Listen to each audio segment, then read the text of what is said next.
chaque année dans les séries où c'est le grand monde. Nous souffrons d'un manque d'orientation. Et les jours et années à venir pour nous, c'est comment orienter nos jeunes, surtout vers les secteurs où on peut booster rapidement la croissance économique. 115 635 candidats sont à la conquête de ce premier diplôme universitaire sur toute l'étendue du territoire national.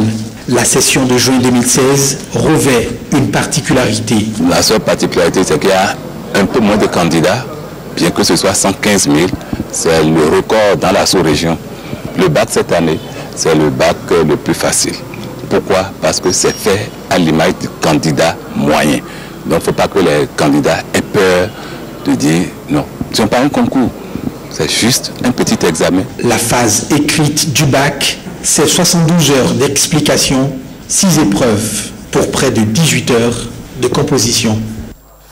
Eh bien, à l'issue de la première journée de composition, les candidats ont livré leur impression. Ils parlent pour la plupart d'épreuves abordables. Ils sont au micro de Samuel Adimi et Edmond Ngo. Bien, c'était abordable. Pour tout candidat, c'était abordable. Comme on le dit, les épreuves sont faites pour l'élève le plus moyen. Et ça a été le cas.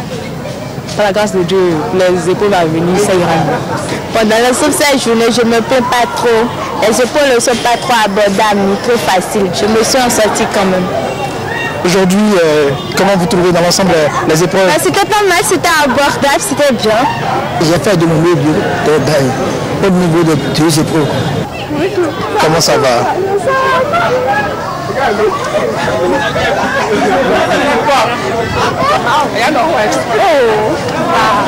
Pas dire que ça peut aller.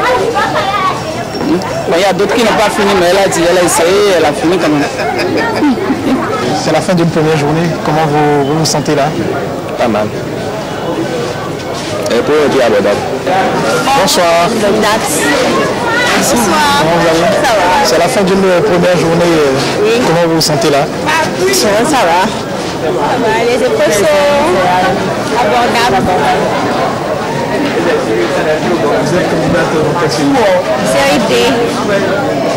SVT ce soir, c'était comment? C'était abordable. On a fait de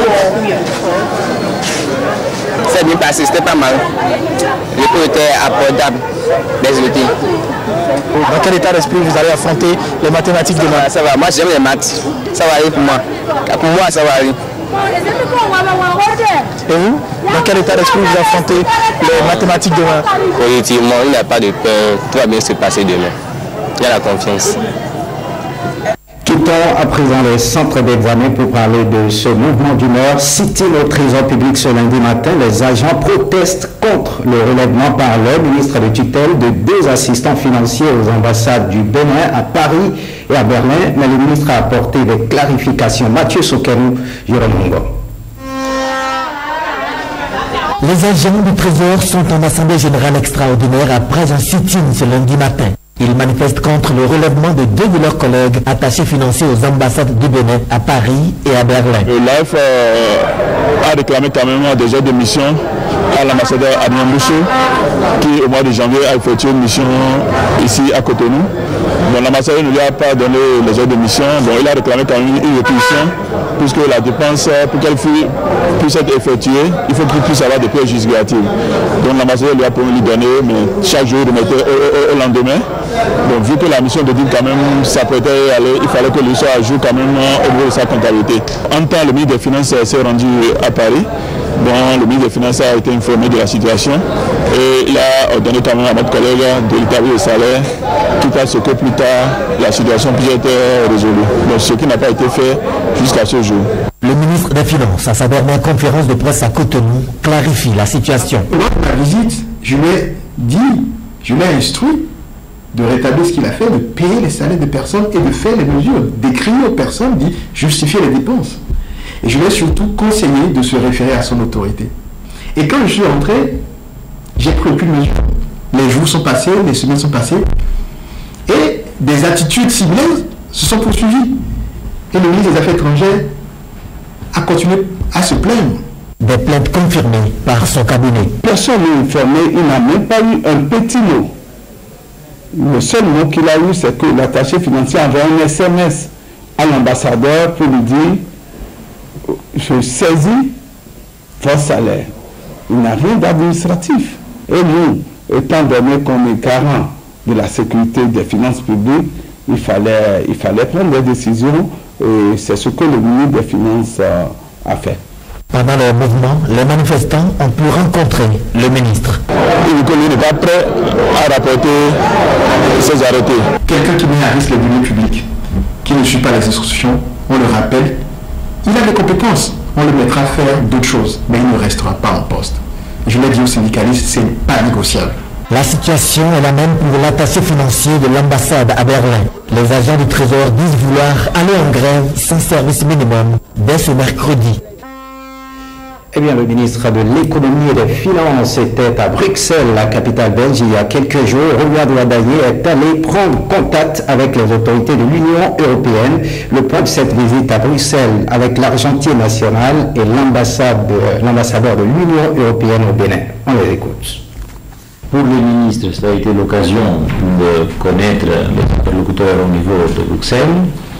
Pour Bruxelles, ça a été l'occasion de connaître pas seulement la personnalité du ministre, qui a fait une très bonne impression à Bruxelles, bien sûr, avec son dynamisme, et sa jeunesse et sa capacité de communiquer, mais également pour faire part au ministre au Bruxelles de la situation que nous venons de tous sentir avec la description que le fonds a fait dans la situation du pays. Et je regrette beaucoup que les données qui nous ont été communiquées montrent une situation qui était bien plus difficile que celle qui nous avait été donnée précédemment. Je pense que c'était une occasion formidable d'échanger, de clarifier les choses et aussi de renouer les contacts. Nous sommes revenus avec une aide de 4 millions d'euros justement pour pouvoir mobiliser les compétences qu'il faut pour nous accompagner dans la formulation de certains projets, dans les études de faisabilité et dans l'accompagnement pour les réformes.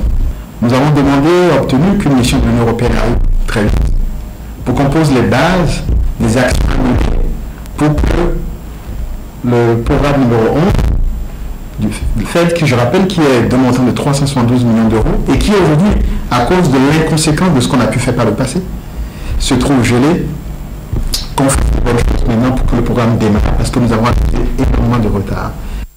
Autre actualité, la commune de Savè, dans le département des collines frontalières avec le Nigeria par le fleuve Opara, mais la traversée expose souvent à des risques. Les autorités locales invitent l'État à asseoir davantage sa politique frontalière. Oui, c'est ça, Salvan et Jérôme Mungo. Nous sommes sur la voie inter-État numéro 5, entre Tchéti, Djoumé et Okeowo dans la commune de Savè. Elle nous conduit vers le fleuve Opara. Après la traversée de l'eau, vous entrez dans le Nigeria. Les venus de France qui quittaient Cotonou, au Nigeria, ils passaient par ici, on a fabriqué une grande pirogue, vous avez vu à côté. Et c'est cette pirogue qui sert à faire traverser ces venus de France-là. Et on prenait de l'argent et c'est à la fin de chaque année, on fait le bilan et après le bilan maintenant, ça nous sert à développer le village, la participation villageoise, on y met dedans. La traversée de l'Opara se fait par une équipe de jeunes commises à cette activité. Nous sommes nous Tchakripo, Nigeria, nous Tchakri, de et Béninois, nous Tchakripo, CFA Racide.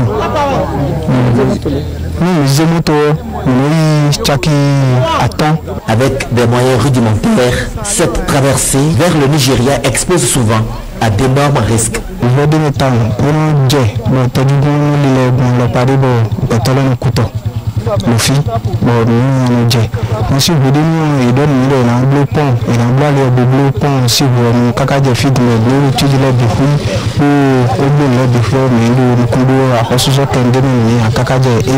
En février dernier, les autorités ont fait la pose de la première pierre pour la construction de cette route inter-État numéro 5. Le chef d'arrondissement de l'Opara déplore le manque de politique de frontières conséquente les autorités béninoises. Nécessairement, on demande surtout que le Bénin ait l'idée de le développement pour faire politique de frontière. Là, la frontière, les gens ne seront pas en mesure d'aller au Nigeria. Les écoliers qui abandonnent et vont au Nigeria. Actuellement, on a pour le CP, là, on a plus de 12 absents. C'est surtout en période de crue que la traversée de l'Opara vers le Nigeria génère des revenus au village de Kewo dans la commune de Savé. Un tour à la mairie de Cotonou, les autorités de la mairie procèdent à la relecture de l'organigramme de la municipalité. Il s'agit d'opérer des réformes organisationnelles en vue de rendre l'administration plus performante au regard des missions dévolues à la mairie de Cotonou. C'est à la faveur d'un séminaire qui a ouvert ses portes aujourd'hui à Cotonou. Alain Dossier nous en parle. Comment renforcer les outils de gestion de la municipalité de Cotonou? C'est ce qui préoccupe le maire Léali Soglo, qui, dès l'installation du conseil municipal, s'est donné comme priorité de procéder à des réformes organisationnelles. Voilà pourquoi la relecture de l'organigramme de la mairie de Cotonou s'est avérée comme étant un défi majeur à relever. Les besoins sans cesse renouvelés de nos administrés, couplés de la nécessité en capacité managériale de notre administration, sont de plus en plus étendus et se complexifient de jour en jour. Dès lors, le contexte nouveau caractérisé, entre autres, par la rareté des ressources financières, exige des ressources humaines qualifiées et compétentes, un cadre structurel bien adapté pour gérer avec plus de rigueur et plus d'efficience les affaires de la cité. En procédant à l'ouverture de ce séminaire, le maire de la ville de Cotonou a rappelé aux adjoints au maire, aux chefs d'arrondissement et aux cadres de l'administration municipale les attentes des populations pour une gestion participative et collégiale de la mairie de Cotonou. L'heure est venue de mettre l'administration municipale au service des usagers de la façon la plus prompte et la plus concluante possible. Nous avons le devoir de travailler à réduire la lourdeur administrative au niveau de nos différents services.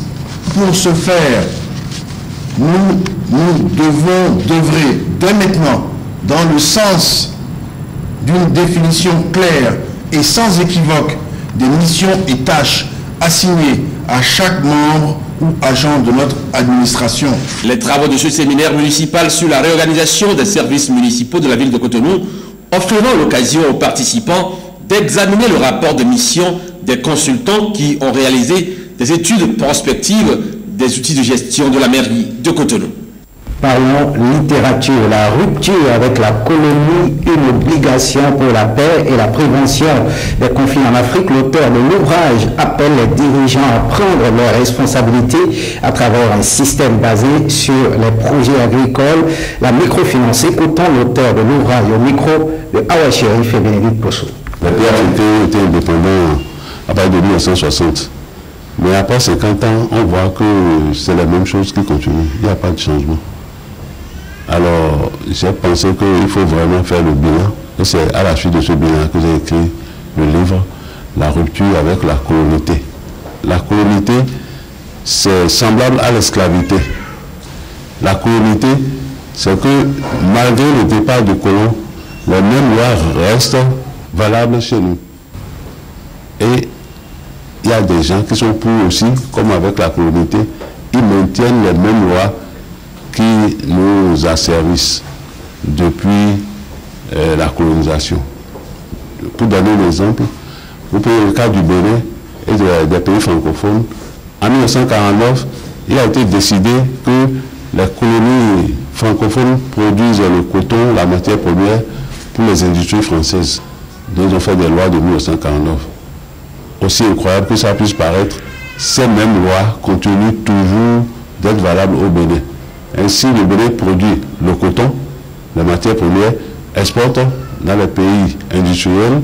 Les pays industriels travaillent ce coton-là, portent les habits, et nous, on nous répartit ça sous forme de friperie. Pour que tout soit réglé, il faut que le président de la République joue son rôle politique, projet de loi. Il faut que le Parlement joue son rôle, loi. Il faut que la justice joue son rôle. Il ne faut pas qu'on dise que 39 ans plus une seconde, ça fait 40 ans. En principe, on doit pouvoir dire qu'il faut sanctionner tous ceux qui trahissent le peuple. Le président de la République, s'il ne respecte pas les lois, le président de l'Assemblée, s'il ne respecte pas les lois, on doit lui demander en fin de mandat, est-ce que tu as fait une loi agricole?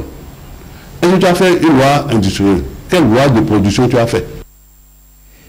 Autre ouvrage, Bâtir ensemble le Bénin nouveau, c'est l'intitulé d'un ouvrage présenté au public. L'auteur Justin Rosso est diplomate en service au ministère des Affaires étrangères et de la coopération. Voici le contenu avec Calvador Wanou et Patrick Diosso. Monsieur Justin, ainsi va l'Afrique. C'était son premier livre. Un mois, 9 jours après, un ouvrage neuf, Bâtir ensemble le Bénin nouveau. Justin Rosso se lance ainsi dans la course de l'écriture. Comment m'arrêter en si bon chemin dans la réflexion sur le développement et le progrès de l'Afrique? De plus en plus, je me passionne pour l'écriture. Elle est mon engagement citoyen pour un monde meilleur, pour une Afrique libre, unie et forte et pour un Bénin rayonnant et prospère. La prospérité, c'est avec les 93 pages de cet essai publié par les éditions Pluriel et préfacé par l'homme pluriel des lettres et des médias, Jérôme Carlos. L'auteur prescrit d'entrée 2 médicaments pour nous guérir de nos maux, à savoir le rêve et l'audace. Par le rêve, il s'agit de voir le Bénin non comme il est, mais comme on voudrait qu'il soit. Par l'audace, il s'agit de forger une forte capacité à agir. Pour que le rêve et l'audace prennent corps, nous devons nous approprier 2 armes miraculeuses, selon l'auteur, à savoir la pensée positive d'une part et la nouvelle conscience d'autre part. Une nouvelle conscience dont la trace n'est pas étrangère au ministre des Affaires étrangères. Lorsque, à la page 89, Justin écrit, et il cite James Freeman Clark, que la différence entre l'homme politique et l'homme d'État est la suivante. Le premier pense à la prochaine élection, le second à la prochaine génération. Je peux vous assurer que le gouvernement de la République, le gouvernement actuel, pense à la prochaine génération. Le soleil s'est levé. Il est temps de nous réveiller, de nous armer des armes de la lumière. Écrit est une arme de résistance. Et notre arme de résistance, c'est chanter pour dire que la meilleure arme de réussite, c'est la lutte quotidienne.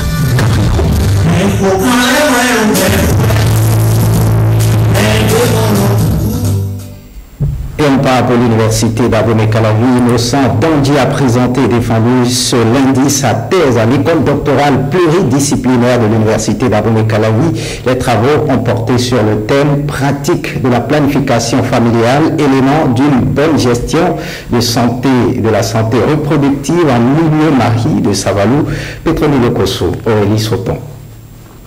Les facteurs de résistance des maris à l'adoption des méthodes modernes de contraception étaient au cœur de cette soutenance de thèse. Innocent Dandji a accentué ses recherches sur les réalités socio-culturelles qui constituent des obstacles à l'essor de ces méthodes en dépit des efforts du gouvernement et des partenaires techniques et financiers. À Savalou, la plupart des sensibilisations vont à l'endroit des femmes, alors que c'est l'homme qui a la décision. Et donc pour résoudre ce problème, il est important de sensibiliser autant la femme que l'homme sur les méthodes modernes de planification familiale.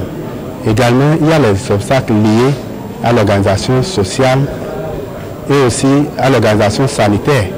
Et sur le plan sanitaire, il est important que l'État puisse rapprocher de la population les services sanitaires. Un travail de recherche approfondi qui a séduit le jury international de 5 membres, présidé par professeur Flavien Bétor. Le candidat a abordé sa thématique sous un angle très original et il a très bien défendu sa thèse.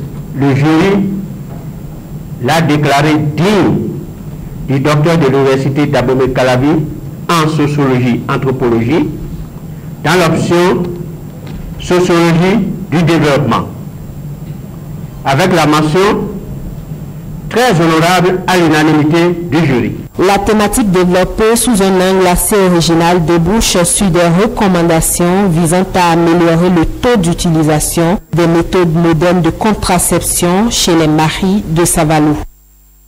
Célébration de la journée en différé de la journée de l'enfant africain à l'archidiocèse de Cotonou, au cœur de l'événement, la lettre du pape François qui met l'accent sur la préservation de l'environnement à travers une compétition de sketch et un jeu de géniculture.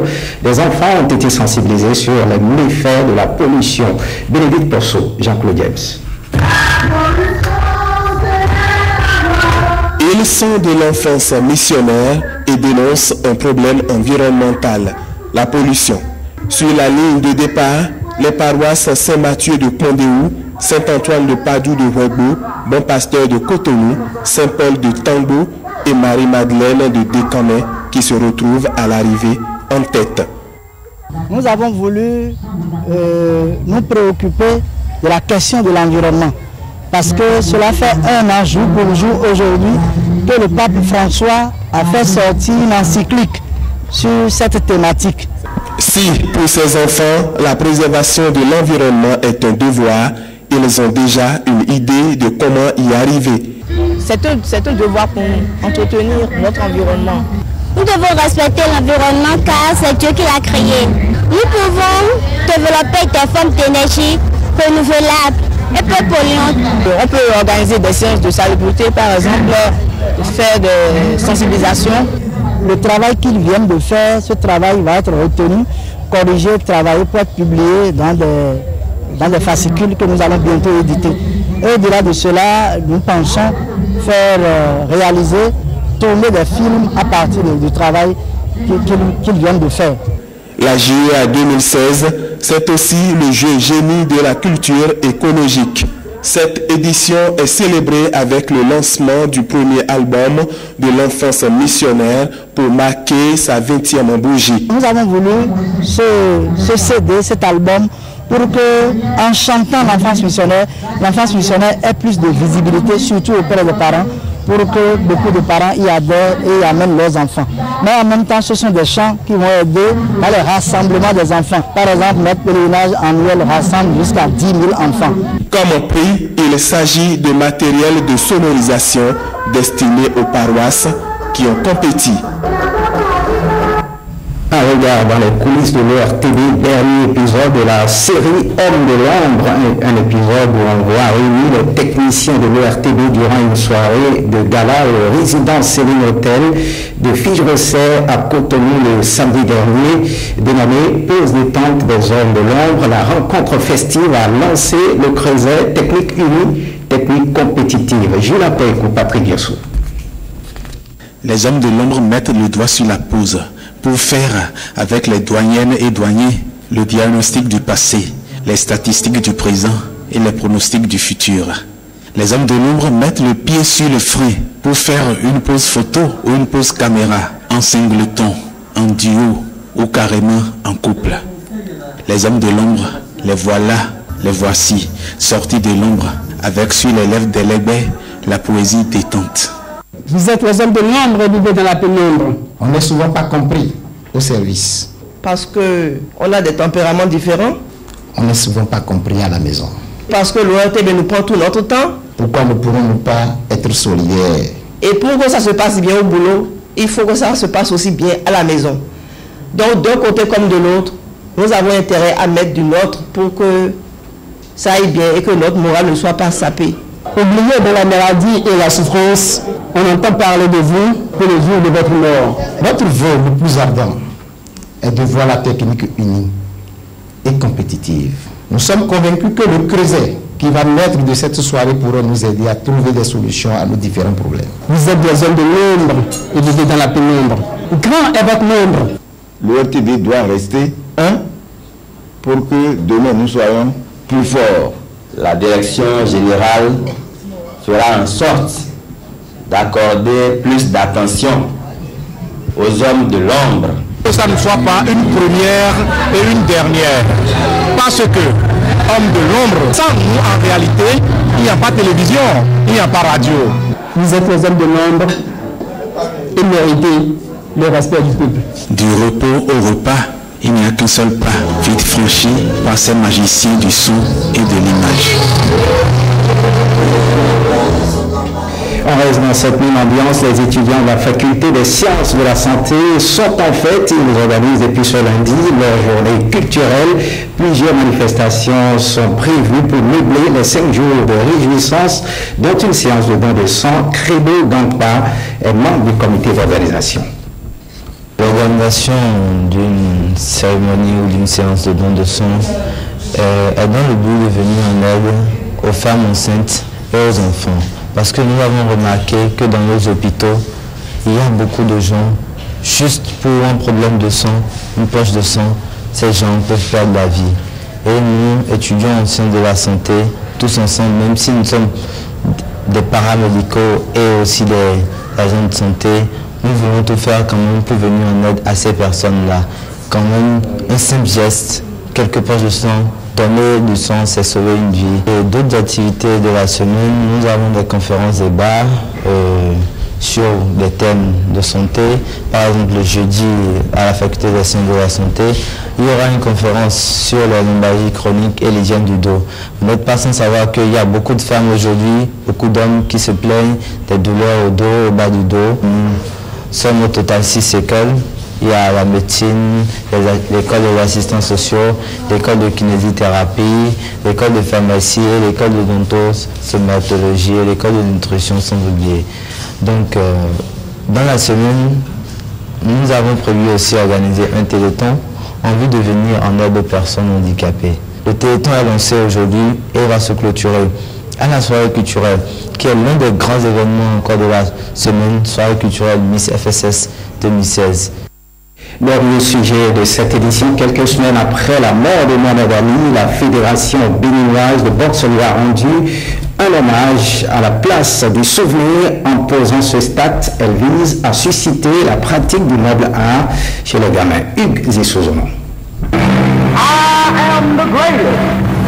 Plus de 2 semaines après la mort de Mohamed Ali, la Fédération béninoise de boxe lui rend hommage à travers 3 combats d'exhibition à la place du souvenir. Casius Marcellus Clay Jr., devenu Mohamed Ali, a révolutionné la boxe, a combattu le racisme et a surtout marqué les esprits grâce à son immense talent sur le ring. Dans tous les pays, il est célébré, ce boxeur légendaire.